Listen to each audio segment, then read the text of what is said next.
कंस की जो दो पत्नियां थी अस्थि प्राप्ति अपने पिता जरासंध से जाकर के प्रार्थना करी। जरासंध ना 23 अक्षौणी सेना को लेकर के भगवान श्री कृष्ण से कई बार युद्ध करने आया है। 17 बार भगवान से युद्ध भया, 17 बार भगवान की विजय भई। विजय होने के बाद में ना 18वीं बार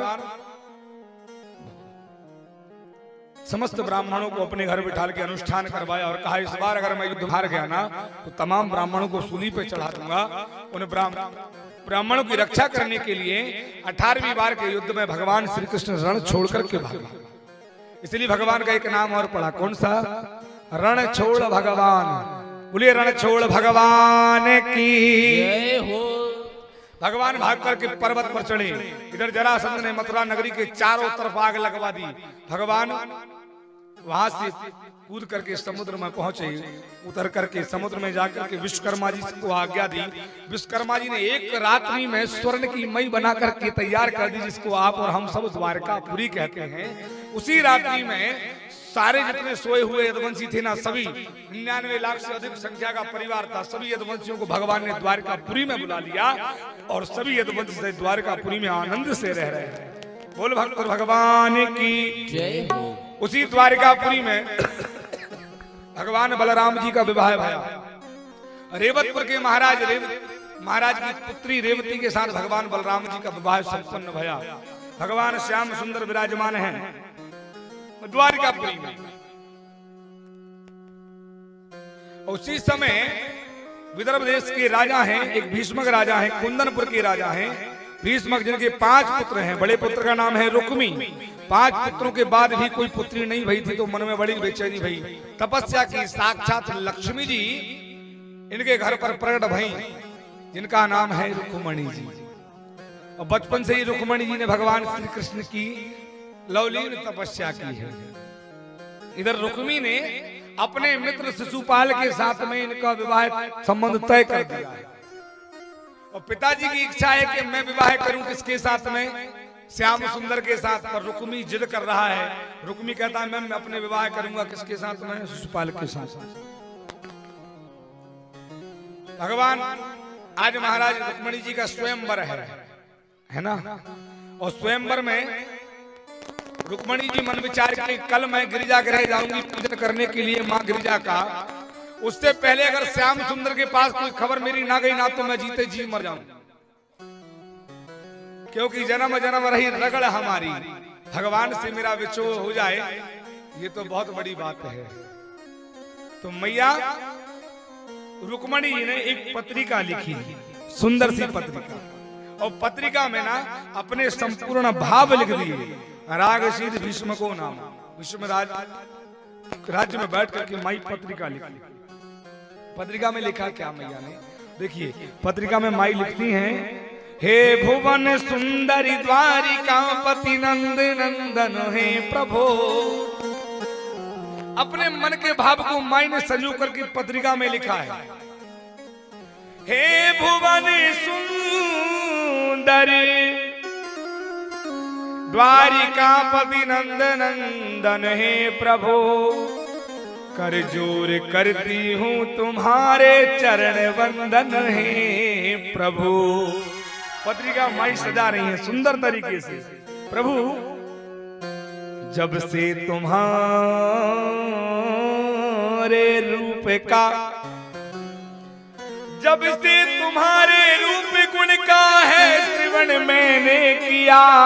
देखा नहीं है, रूप का गुण का केवल कान से सुना है बस।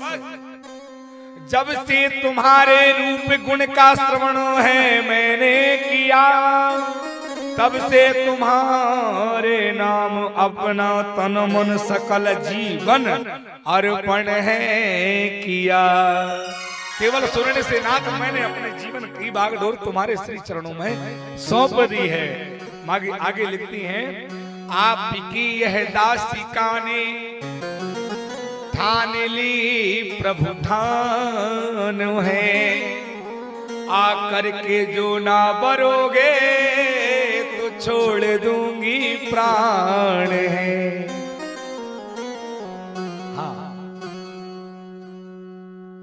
अब मैया ने लिख दिया, पर माई लिखे कि कन्हैया जी को कहाँ कन्हैया जी को बुलाऊं कहाँ। अब माई विचार किया, हर तरफ तो सेना लगी हुई है, भाई ने सारी सेना लगवाई है, कन्हैया जी आएंगे युद्ध तो छिड़ेगा।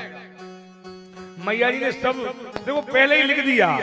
मैया जी स्पष्ट लिखती हैं, आ रहा शिशुपाल मुझको वर्ण करने के लिए, प्रथम पधारो नाथ मेरा हरण करने के लिए। प्रभु शिशुपाल की बारात तो आ रही है, पर आप मेरा हरण करने के लिए पधारी है। बड़े सुंदर भाव से लिखे। अब भगवान को बुलाएंगे कहाँ? माई को पता, हर युग में मैया पूजन करने गई हैं गिरिराज। सीता जी का जन्म भया था ना, जब भी आप जानते हैं, श्री जानी गौरी अनुकूल सियहि हरस न जाई कहीं। पुष्प वाटिका में गौरा जी के मंदिर पहुंची थी, वहीं आशीर्वाद लिया था। वही आशीर्वाद आज यहाँ सप्त हो रहा है। सीता जी ने एक बार आशीर्वाद लिया है, तो ये थोड़ी कि हर जन्म में आशीर्वाद अलग अलग मिलेगा ना। संत का आशीर्वाद तो निष्फल जाते नहीं। मैया ने वही आशीर्वाद ले लिया था। मैया वही मिले, कौन? मन जाही राचे मिलहि सोवरु, ऐसा वर मिले। कैसा? सहज, बिल्कुल सहज हो। नीचे बिठा लो तो नीचे बैठ जाए, ऊपर बिठा लो तो ऊपर बैठ जाए। माई टेंट का गद्दा देते हो तो उस पर चादर बिछा के सो जाए, है ना। डल्लप का बिछा दो तो डल्लप पर सो जाए। ये सहजता होती है मनुष्य की। तिलक लगा दो तो गुरुजी बन जाए, तिलक ना लगाओ तो भैया जी बन जाए। सहजता, सहज, फिर सुंदर भी होना। भाई ऐसा नहीं कि सहज ही सहज मिल जाए और यह आंख है ही नहीं, एक ही आंख को मिले ना, है ना। वैसे भी पाद पूज, देखो मेन काम की बात बताऊं आपको।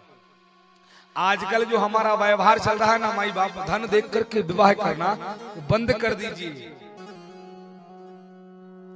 धन देख के विवाह नहीं करना चाहिए। बिटिया का विवाह ना तो वर देख के करना चाहिए। पाद पूज गोस्वामी तुलसीदास जी स्पष्ट अपनी रामचरितमानस में कह करके गए हैं, क्या? सबसे पहले घर अच्छा होना चाहिए, फिर वर, फिर कुल। ये तीन चीजें देखो विवाह करते समय, पहले घर, फिर वर माई, और फिर कुल। घर वर कुल सब हो ही अनुपा, घर वर कुल सब कोई अनुपा, करिए विवाह सोता अनुरूपा, करिए विवाह सोता अनुरूपा। घर अच्छा हो, वर अच्छा हो, कुल अच्छा हो तो विवाह कर दीजिए। धन देख करके विवाह करे हो, और घर वर कुल ना मिले तो कोई मतलब नहीं है। बिटिया बहुत सुंदर है और दामाद की है ही नहीं, भले ही 10-70 एकड़ जमीन हो तो कोई मतलब है। या बेटा मान लो ठीक है, और बेटी के बाप ने रख दी 5-6 स्कॉर्पियो एक साथ ले जाओ, और बिटिया की नहीं है, फिर वो बिटिया भी सुख नहीं पा सकती वहां जीवन में, है ना। क्योंकि हर चीज में समानता जरूरी है माई बाप। इसलिए तो रामचरितमानस में लिखा, सम समधि देखे हम आज। समधि कैसे होना चाहिए? कैसे? सम यानी बराबर, धन से बराबर ना, धी यानी बुद्धि, दोनों समधि बुद्धि के बराबर होना, तो उनको समधि कहलाने का अधिकार है। अब एक समधी सुबह उठ करके रामचरितमानस का पाठ किए, और दूसरे समधी सुबह उठ करके कलारी पे खड़े हो गए। बताइए जीवन भर दोनों समधी की पटेगी? हैं? ये करेंगे राम जी की बात, वो करेंगे कंस जी की बात, पटेगी? युद्ध होगा राम रावण जैसे, और चल रहा है ये संसार में। समानता देखिए, तब जाकर के विवाह कीजिए। ये विवाह की रीति है, ऐसे ही करिए। कैसा? घर वर कुल सब हो ही अनुपा, घर वर कुल सब कोई अनुपा, करिए विवाह सोता अनुरूपा, करिए विवाह सोता अनुरूपा। इसलिए मैया सुंदर भी होना चाहिए। सीता जी वही वरदान ले लिए। कैसा? सहज सुंदर सावेरो बोर नहीं होगा ना माई तो चलेगा, सावरा मिल जाए पर ये चीजें उसमें हूं कैसा, करुणा निधान। ऐसा ना हो माई कि घर में कोई बात हो तो बात बात पे लट उठाने वाला मिल जाए, हैं? हमने कही कि दो बात दिया एक लट, करुणा के निधान। घर में भी कोई आए ना माई तो अगर हमारी इच्छा है कि घर में ये आए हैं इनको खिला करके भेजें तो हमारा पति भी वैसे ही हो कि हाँ तेरी इच्छा है तो खिला करके ही भेजना। ऐसा नहीं है कि पत्नी कहे खिला करके भेजे, वो पति कहे टमाटर 80 रुपया किलो है। इसलिए माई करुणा निधाने सुजाने सील। अब सबसे बड़ी बात, स्नेह जानत रावरो। मई दुनिया से मुझसे नहीं संसार से प्रेम करने वाला मिले ऐसा आशीर्वाद दो मैया। स्नेह जानत, जो स्नेह करना जानता हो, जो प्रेम पाने योग्य हो, जो प्रेम देने योग्य हो, वो वर मुझे प्राप्त हो। ये मैया ने वही वरदान ले लिया करुणा निधान का। ध्यान रखना, हर पति पत्नी के बीच में कोई गुप्त नाम होता है ना, होता कि नहीं होता है ना? भले ही हम सबके सामने न ले पर हम अकेले में ए जी ओ जी लो जी सुनो जी कह के कुछ ना कुछ बोल ही देते हैं। बोलते कि नहीं बोलते, है ना? अब ये तो माई ने भी यही नाम रखा भगवान का गुप्त।